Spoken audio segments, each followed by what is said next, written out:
সুপ্রিয় দর্শকবৃন্দ, আপনাদের মাঝে একটি নতুন ভিডিও নিয়ে চলে আসলাম হিন্দু বাড়ির বিবাহ বন্ধন নিয়ে।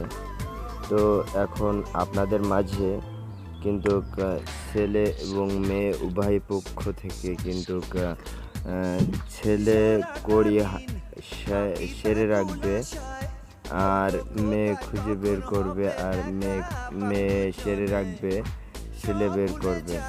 কিন্তু এখন একটা ময়দা দিয়ে কিন্তু ছেলের পিঠের উপরে মেয়ে সাজ করছে, আর মেয়ের পিঠের উপরে ছেলে সাজাচ্ছে। তো আপনারা দেখতে থাকুন। ভিডিওটা ভালো লাগলে অবশ্যই লাইক, কমেন্ট এবং শেয়ার করে সাবস্ক্রাইব করে দিবেন।